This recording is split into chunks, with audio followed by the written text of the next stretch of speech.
2005年，北四环某个豪华别墅区，2个保安早晨牵着狼狗在巡逻。这个别墅区的住户非富即贵，对于安全有很高的要求。小区的安全设施齐全，防卫严密，没有进出门卡的访客全部要进行登记，门卫联络住户给予确认以后才能进入。而到了别墅的门口，还有视频门禁系统，访客按门铃以后，同住户进行视频通话，确认访客没有问题，住户才会开门。即便如此，小区保安每隔15分钟也会巡逻一次。清晨7点，小区保安经过一栋别墅时，狼狗突然狂吠了起来。保安喝了几声，平时很乖的狼狗却变本加厉地大叫起来。2个保安感到很是奇怪，就放开狼狗的绳子。这条大狼狗一下子就冲到了别墅的大门口，对着里面大叫特叫，前腿不断地抓挠大门。保安看了一眼，发现这是梁小玲的别墅。梁小玲是整个别墅区的名人，大美女富姐，平时开一辆价值300-400万元的高级跑车。梁小玲是一个超级美女，有着模特一样的魔鬼身材，她的身高1.72米，体重只有45公斤，身材前凸后翘，可以说是中国小姐一样的标准身材。梁小玲有着很多女人羡慕嫉妒恨的完美皮肤，即便不用化妆品也是洁白无瑕，非常细腻。很多人认为梁小玲是做了什么皮肤养护，但是她天生就是如此。她的母亲也拥有同样的皮肤和一头秀发。她的长相相当不错，高鼻秀目，唇红长发。客观来说，相比绝佳身材，梁小玲长相却不是绝美，但是也可以达到90分。梁小玲之所以如此出名，并不仅仅是美貌和身材。就这个城市来说，美女如云，比梁小玲更为漂亮的女孩也不少。除了让她考上大学的聪明才智，还有就是梁小玲一股天生的妩媚。这种妩媚入骨的气质，简直就像是天然的春药一样，让所有男人都为之动心，根本无法抗拒。就像在其他地方一样，梁小玲在小区的人缘不错，她虽然很有钱，也有势力，却不盛气凌人。对于普通的保安、送货工，甚至是清洁工，梁小玲都相当客气。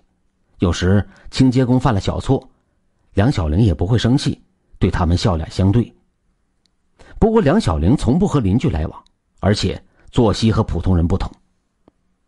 保安们私下认为，梁小玲恐怕不是做正行的，很有可能是干那个的。梁小玲通常是早晨4、5点才回到家里，一觉睡到下午1、2点。醒来以后，梁小玲会在别墅中的健身房里健健身，或者是在游泳池里游一会儿泳，保持自己的完美身材。随后她会精心化妆和穿衣，在晚上7、8点花枝招展地开豪车离开小区，显然是去上班。梁小玲的化妆和穿衣明显比较暴露和性感，显然不可能是普通的夜间工作者。有一次，某个保安晚上有事，路过本市最为著名的夜总会，看到梁小玲的豪车正在开进去。当时夜总会还没有开门，显然梁小玲应该是在这家夜总会工作的。这所带游泳池的别墅是梁小玲大概在3、4年前购买的，花费了巨资。梁小玲平时都是独来独往，偶尔会带着一个男人回来。这些男人有20多岁的年轻人，也有50多岁的老年人。虽然年龄区别很大，但一眼可以看出他们都是有钱人。一些人气质高傲，目空一切，恐怕还不是有钱人这么简单。所以这次狼狗这样大叫，保安们感到非常奇怪。出于职业敏感，保安按响了梁小玲家的门铃，按来按去，梁小玲并没有开门。此时保安也觉得情况有些不对。哎，你闻闻，这是啥味道啊？好像是门里传出来的。不对，好像是血腥味啊，是不是出事了？保安们立即向队长报告，队长迅速赶到门口。确实，梁小玲的别墅内有一股相当浓的血腥味，只要站在大门口就能闻得到。保安队长来自乡下，父亲就是杀猪的，他从小看老爸杀猪，对血腥味很是熟悉。他认为这么浓的血腥味，如果是猪血，至少要有好几盆。血腥味这么浓，狼狗才会这么大叫。梁小玲是个美女，平时根本不在家做饭，家里的厨房也只是个摆设，根本不可能有猪血、牛血这种东西。那么最有可能的就是出事了。梁小玲注重隐私，所有的窗户玻璃都是茶色的，从外面看不到室内，保安们无可奈何。犹豫再三，保安队长选择报警。民警迅速赶到，他们对于血腥味更为熟悉，立即觉得情况不对。民警们让保安找来了撬棍，用力地将梁小玲别墅大门给撬开。眼前的景象让他们大吃一惊。梁小玲卧倒在大厅的地板上，脖子上拴着一根绳子，她的颈动脉被美工刀割开，全身鲜血几乎流尽，将大门边一块小地毯都给浸透了。人出了这么多血，根本就不可能还活着。带血的美工刀丢在血泊里，情况重大，民警们立即上报，刑警不到10分钟就赶来。经过现场勘查和初步验尸，案情逐步清晰。法医老杨告诉负责任的倪警官，梁小玲是凌晨5点左右遇害的。根据小区视频，她大概是凌晨4点多回来，到家没有多久就遇害了。她是被人用绳子勒死的，就是脖子上的这根。倪警官说，什么？是勒死的？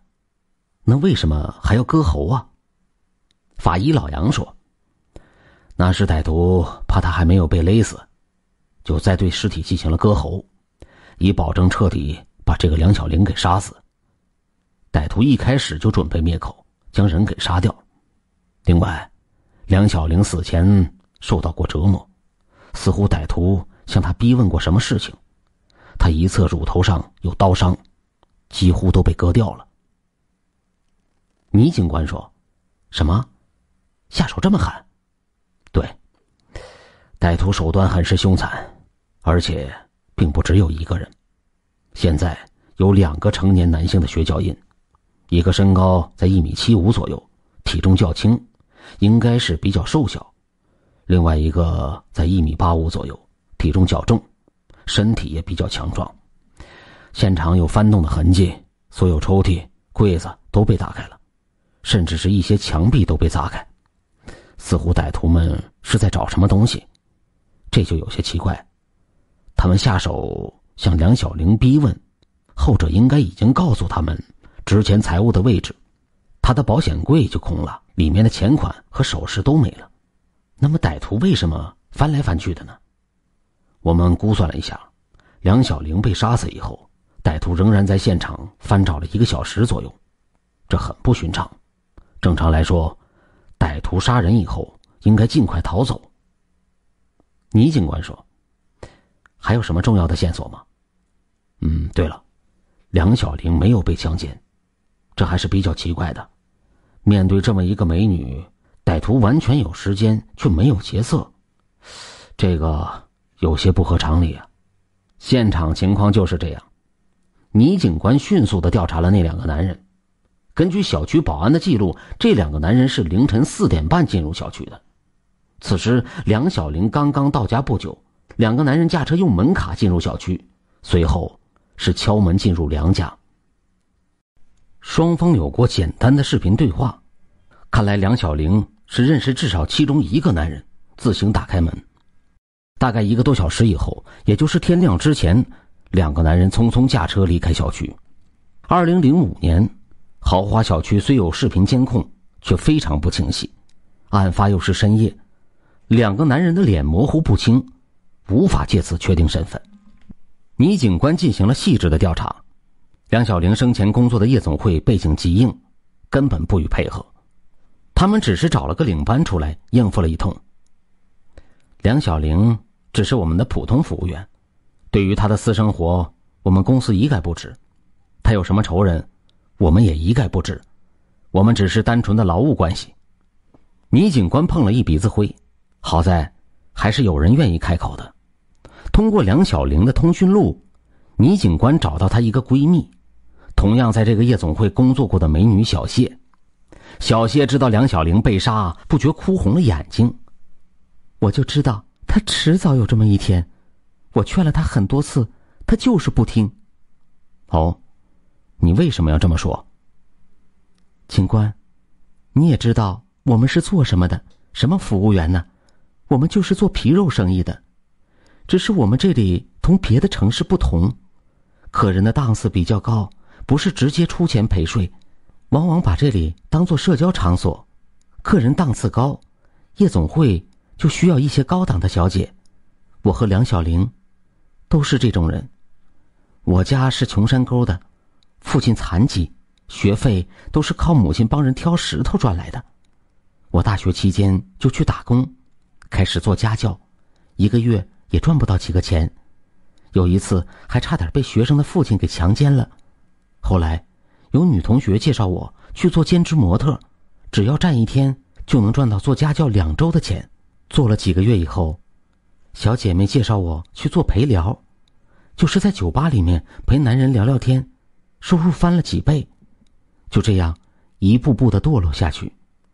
有一次一个台湾老板请我喝酒，私下拿出一个手提箱，里面满满1箱子的人民币，让我陪他过一晚。人的贪欲比什么贞洁观念要强多了，我就跟他走了，赚了这10万块。你和梁小玲是怎样认识的？就是在夜总会吗？对，我失身以后就破罐子破摔了，去夜总会坐台，想要趁着年轻多赚一些。小谢说，他去的时候梁小玲就已经是他们这里的台柱子，做了好几年了。梁小玲也曾经是大学生，还是名牌大学生，后来她中断学业出来坐台。干他们这一行的有文化的女人极少。小谢和梁小玲2个人都上过大学，比较有共同语言，关系不错。梁小玲的经历和小谢差不多，但梁小玲的家庭条件要好得多。她的父母是县城里普通的老师，家里只有姐妹2人，并不算穷。梁小玲卖身完全是为了物质享受。小谢说，梁小玲曾经告诉他，她从小就喜欢花钱，喜欢买各种好东西，但是父母只能供她基本的吃穿和上学。到了大学以后，父母管不了她，梁小玲就开始用自己的资本搞钱，最终卖了身。第一次是卖给一个香港大老板，当时还是9年前，1996年，那个香港老板拿出一张空支票，让他自己去填，只要愿意同他去开房。事后梁小玲觉得陪这个恶心老板吃了大亏，要报复他，他咬牙填了他自己认为的巨款，整整100万港币。谁知道这个香港老板知道梁小玲只要了100万以后，哈哈大笑，真是没有见过世面的村姑。此后梁小玲在他们这里工作了9年，始终是花魁第一人，名气非常大。早在90年代，他上钟1个小时什么都不干，只是陪客人聊聊天，也要收费5000元。90年代的5000元可是不得了的概念。这几年梁小玲已经很少出台了，只是陪各种贵客来喝酒聊天，每个小时要收费好几万。这些客人都是慕名而来，觉得让梁小玲相陪非常有面子。就这样，每个月头梁小玲的预约日程就排到了月尾。倪警官问，梁小玲有什么仇人没有？谁会杀她吗？小谢说，仇人倒是没有，你也知道，我们这行对客人都是陪笑脸，百般巴结，哪里敢得罪人呢？有时候我们被客人骂了，甚至打了，都是忍气吞声的。梁小玲名气这么大，倒不是说她长得就是多么漂亮，她都做了9年了，今年也有28、9岁了，就我们这行来说，就是老女人了。她这个岁数比不了人家18岁、20岁年轻的小姑娘。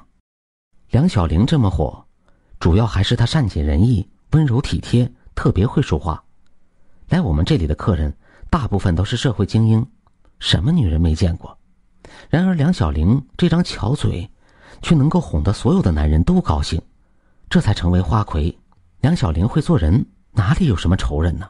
她就靠着这张嘴赚了很多钱，她那辆跑车就值400万，银行存款还不知道有多少。你要说谁会杀她，我看可能是盯上她钱的人，谋财害命吧。最近你们有联系吗？我去年就不干了，去培训班找了个教美术的工作。我习惯了灯红酒绿，根本做不了这些，干了不到1个月我就辞职了。我现在就整天在家看电视、逛街、到处旅游，花以前赚的钱。我1年没有见过他，只是偶尔打打电话。我劝他也别干了，树大招风，很多人知道你有钱，会出事的。现在土匪也很多，为了钱什么干不出来呀？他说自己在黑白两道都有人，不怕什么土匪，结果真的就出事了。倪警官将2个男嫌疑人模糊的照片递给小谢，小谢看了很久，似乎想起了什么。这个矮一点的男人有些像王大卫。王大卫是谁？就是吃软饭的小白脸儿，本来在夜总会里端盘子的，后来做了梁小玲的男朋友，出钱供她吃喝玩乐。不过王大卫是梁小玲最近这1年养的男人，我走的时候王大卫刚来，我对王大卫的情况不了解，你们得去问问梁小玲的另一个朋友小范，他一直在夜总会坐台。倪警官立即去调查王大卫的情况，听说员工涉嫌杀人，这次夜总会倒是配合了，提供了王大卫的个人信息。王大卫并不是真名，他本人22岁，叫做王大伟，是河北乡下人，17岁进城打工，做过很多职业。警方立即赶到王大伟的暂住地，早已经人去楼空，所有财物和衣服都不见了。显然王大伟案发以后已经逃走。警方一方面通缉王大伟，一方面找到梁小玲生前的朋友小范，了解王大伟的情况。小范很是年轻，只有22岁。得知梁小玲可能是王大伟所杀，小范颇感顾虑，他不愿意得罪这个杀人嫌疑犯，拒绝开口。倪警官做了很多开导工作，小范才说了一点情况。王大伟是什么东西呢？用我们老家话来说，就是个绣花枕头，其实是个废物加混蛋。王大伟长得很英俊，除此以外没有任何的优点了。这个城市这么大，一个大男人做哪一行不能混口饭吃？他却跑到夜总会来端盘子。他表面上是服务员，暗地里就是做男妓，专门同那些喜欢男人的有钱人鬼混。梁小玲同王大伟是同乡，比较有共同语言，就混在了一起。王大伟不做男妓了，就吃梁小玲的软饭，吃喝嫖赌抽他都占全了。倪警官说，梁小玲和王大伟有什么矛盾吗？要说矛盾倒是没有，梁小玲和王大伟的关系就是包养，从王大伟身上找点男朋友的温暖而已。两人有默契，只要梁小玲厌烦了，给他一笔钱，2个人就分手。不过我倒是知道王大伟的一些事，这个窝囊废好赌，整天去赌场通宵赌博，他欠了不少的赌债。梁小玲帮着他还了几次，但是这个小子还是不断的去赌。大概1个月前，梁小玲给他还了最后的一笔赌债，宣布和他断绝关系了。梁小玲还去各个赌场打过了招呼，说王大伟的梁小玲从此和他没关系。后来王大伟也没来找过梁小玲，我就知道这么多了。根据小范的介绍，王大伟确实存在因赌债而谋财害命，抢劫梁小玲又杀人灭口的可能。倪警官去调查了王大伟的债务情况，却惊讶地发现这些债务已经还清。不调查不知道，王大伟这3笔赌债总额高达70多万元，在当年可不是小数目。问题来了，这笔钱哪里来的呢？梁小玲家里有一些值钱首饰，加上现金最多20多万，剩余50万元王大伟从哪里搞来的呢？是王大伟用割奶的毒刑逼问梁小玲交出了银行存款吗？随后警方又去调查了梁小玲的账户。然而让警方非常惊讶的是，梁小玲的银行存款并没有损失。梁小玲在银行共有4个账户，存款金额最大的2个账户轻松超过1000万，其余2个账户也都有几百万巨款，这4个账户没有少1分钱。奇怪了，那么王大伟的70多万元从哪里搞到的呢？这边追踪王大伟的刑警们也很快有了收获。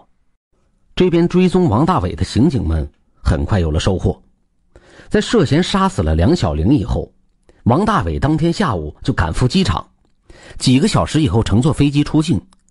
根据记录，王大伟在出境前不知道通过什么途径得到了美洲小国洪都拉斯的护照，他乘坐飞机经过几次转机到达了洪都拉斯，由此失去踪迹。同机还有一个人是王大伟的表哥，参军当过武警的张某。张某身强力壮，身高为1.87米，看来就是王大伟的那个高个子同伙。洪都拉斯在当时甚至到现在并没有同中国大陆建交，加上该国家几乎是无政府状态，是中美洲最乱的国家之一，一切刑事追查无从谈起，所有线索由此中断，没人知道王大伟和他表哥的下落。所以此案只能怀疑是王大伟谋财害命，害死了前女友梁小玲。至于洪都拉斯护照，在当时只要有办法并不难搞到。这个国家极度腐败，一些外交官公开卖护照和移民证明，一般的价格是2到3万美元。只是一般中国人不会去这么穷和这么乱的国家。然而这个案子留下了很多的疑问。一来，梁小玲账户上的上千万现金并没有损失。既然王大伟是谋财害命，完全可以用尽方法将梁小玲的钱榨干。王大伟没有去动梁小玲账户，甚至没有用银行卡去取钱，只是拿走了屋内的20万现金。在2005年，杀死一个夜总会花魁美女，只为抢到20万，这似乎不符合逻辑。王大伟完全可以趁梁小玲不在家的时候进行撬门盗窃，一样可以搞到这笔钱呢。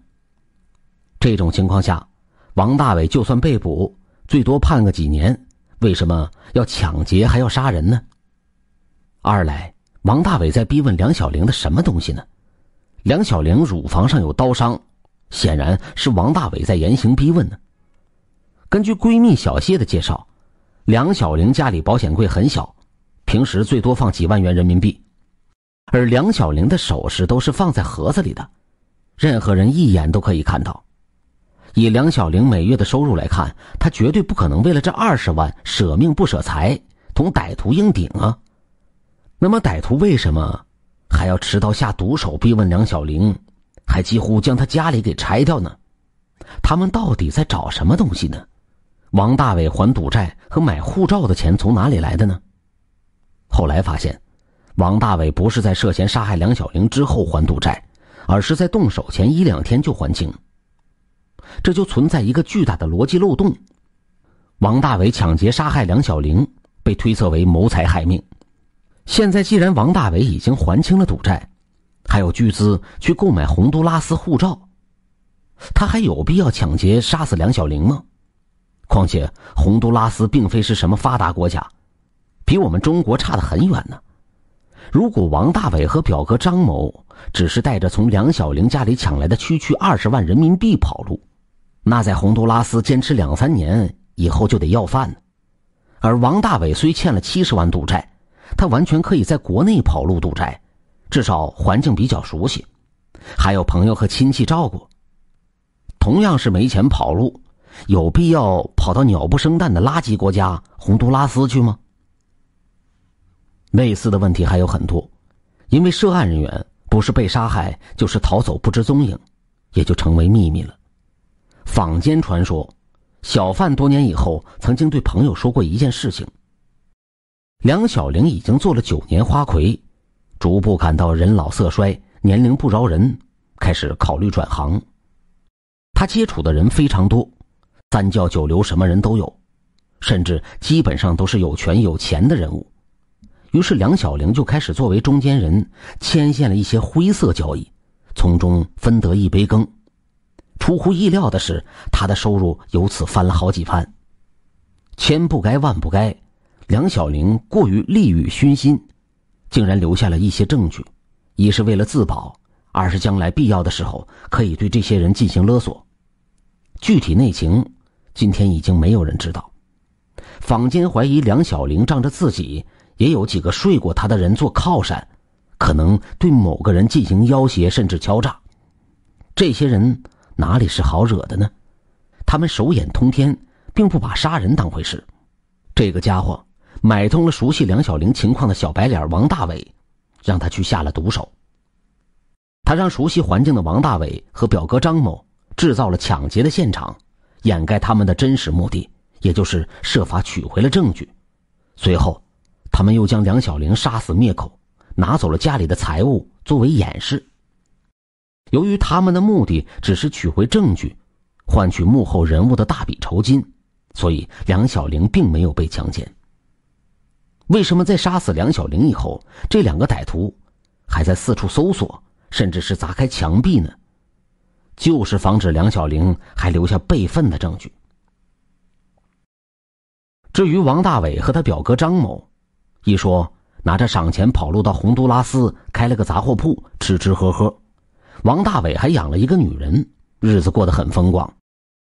不过幕后的主使者认为这两个无赖不可靠，说不定哪一天就会反咬一口。1年以后，幕后人买通洪都拉斯的黑帮，杀人灭口。当地黑帮众多，杀人案比率排在世界前10位。于是3个黑帮杀手伪装成一次入室抢劫，破门而入，乱枪扫射，将王大伟当场打死在床上。他的表哥张某遇袭以后，仗着身强力壮，带伤逃出杂货铺，赤脚跑了2公里。黑帮杀手紧追不舍，身中2枪的张某被迫跳入运河中逃命，结果活活被淹死。至于这个幕后人是谁吗？不知道。